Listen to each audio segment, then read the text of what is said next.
जय श्री गणेश। नमस्कार, मैं आचार्य संजय द्विवेदी। मेरे समस्त प्रबुद्ध दर्शकों का मेरे चैनल पर हार्दिक स्वागत है। आज मैं शुक्राचार्य के राशि परिवर्तन प्रभाव को लेकर आपके सम्मुख उपस्थित हूं। दैत्य गुरु शुक्राचार्य जो अत्यंत सौम्य ग्रह हैं, सर्वाधिक शुभ प्रभाव देने वाले ग्रह हैं, 7 मार्च को अपनी राशि का परिवर्तन कर चुके हैं तथा अपने परम मित्र शनिदेव की मूल त्रिकोण राशि कुंभ राशि में प्रवेश कर चुके हैं। अब जब भी किसी ग्रह का एक अनुकूल परिवर्तन होता, चाहे वो उसकी उच्च राशि हो, स्वयं की राशि हो अथवा मित्र की राशि हो, तो ये एक सकारात्मक परिवर्तन होता है जिससे उस ग्रह का प्रभाव बढ़ जाता है। जिस भाव में उसका गोचर प्रारंभ होता है उस भाव की क्षमता में वृद्धि हो जाती है, प्रभाव कई गुना बढ़ जाता है। अब यहाँ पर शनि तथा शुक्राचार्य अति मित्र के भाव में होते हैं। नैसर्गिक रूप से भी मित्र भाव में है, तात्कालिक रूप से मित्र भाव में, जिसके कारण अति मित्र का भाव है। तो ये सर्वाधिक सकारात्मक परिवर्तन है। तो जब दो मित्रों का एक विशेष योग बनेगा तो ये बड़े लाभ देने वाला होता है। परंतु शुक्राचार्य और शनिदेव का ये परिवर्तन अलग अलग राशियों के लिए अलग अलग भाव में बनेगा, अलग अलग स्थानों पर बनेगा, उसी के अनुसार ही परिणाम की प्राप्ति होगी। आज मैं मीन राशि के लिए शुक्राचार्य के इस राशि परिवर्तन का क्या प्रभाव मिलेगा, किस प्रकार से कौन से भाव में वृद्धि होगी, कितना आप लाभ ले पाएंगे, कहां पर समस्या आ सकती है, उसका क्या निराकरण है, संपूर्ण विश्लेषण मैं पूर्ण तर्क के साथ करने जा रहा हूं। प्रिय दर्शकों, ये राशिफल आपके चंद्र राशि पर आधारित है, अर्थात आपकी जन्म कुंडली में यदि 12 नंबर में चंद्रमा है तो आपकी मीन राशि। मीन राशि के स्वामी गुरुदेव बृहस्पति हैं, जहां पर स्वयं शनिदेव का 7.5 का प्रभाव चल रहा है। यहां पर यदि स्थितियों का अवलोकन करें तो शुक्राचार्य यहां पर पराक्रमेश हैं तथा अष्टम भाव के स्वामी होकर द्वादश भाव में।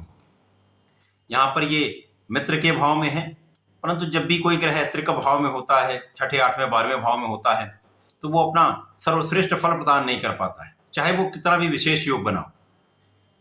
परंतु यहाँ पर शुक्राचार्य को द्वादश का कार्यकत्व भी प्राप्त है तथा यहाँ पर एक विपरीत राजयोग भी बन रहा है, जिसके कारण शुक्राचार्य के बल में वृद्धि हो रही है। तो आप विपरीत परिस्थितियों में भी विशेष लाभ लेने वाले, बड़े लाभ की प्राप्ति होने वाली।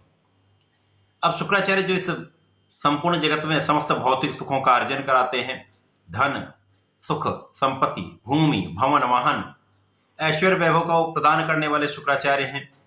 बड़ी इंडस्ट्री, बड़ा कारोबार, बड़ा धन, बड़ा कार्य क्षेत्र में लाभ, बड़े पद का लाभ, कला क्षेत्र में बड़ा नाम, जेम्स, ज्वेलरी, आभूषण, बड़े वाहन, बड़े घर का योग शुक्राचार्य के द्वारा प्रदान किया जाता है। इसी प्रकार से संतान सुख तथा स्त्री सुख के कारक भी शुक्राचार्य, परंतु शुक्राचार्य ही भोग विलास के कारक भी।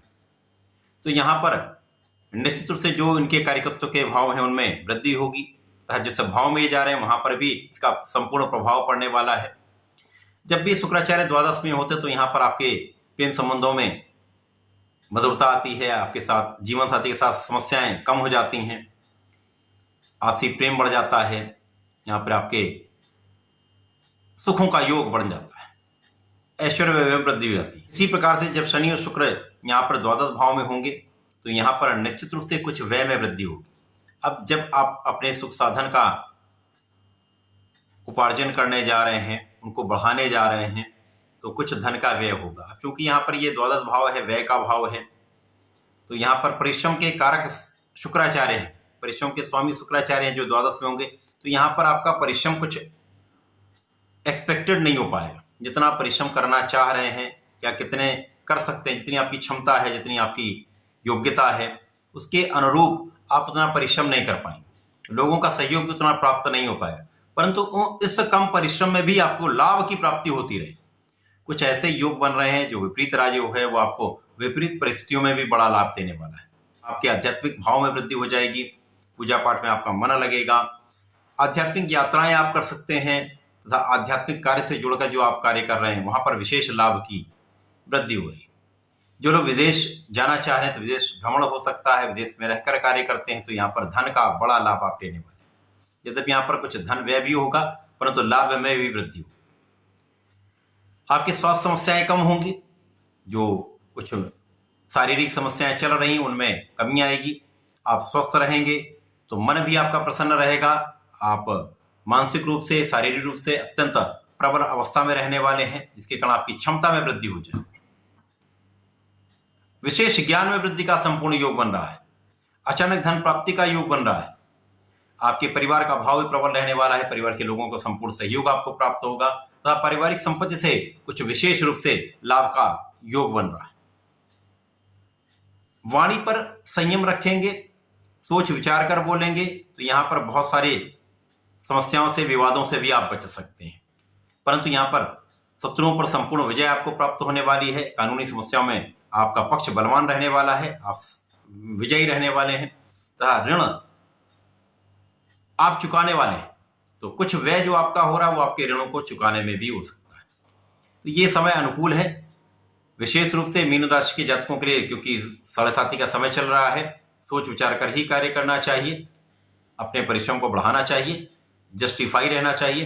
तो ये समय आपको बहुत कष्टदायक नहीं है, आपके लिए अच्छा फल देने वाला है, आपको लाभ देने वाला है। मीन राशि के जातकों को नियमित रूप से भगवान संकट मोचन को नमस्कार करना चाहिए। ओम हम हनुमताय नमः का यदि नित्य कम से कम 21 बार ही आप जप कर लेंगे तो अत्यंत श्रेष्ठ प्रभाव मिलेगा।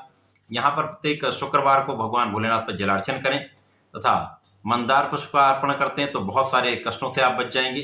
शारीरिक स्वास्थ्य भी अच्छा रहेगा, मन भी आपका प्रसन्न रहेगा, व्यय में भी कमी आएगी तथा लाभ में वृद्धि होगी। तो ऐसा करके इस समय का लाभ लें। धन्यवाद, नमस्कार।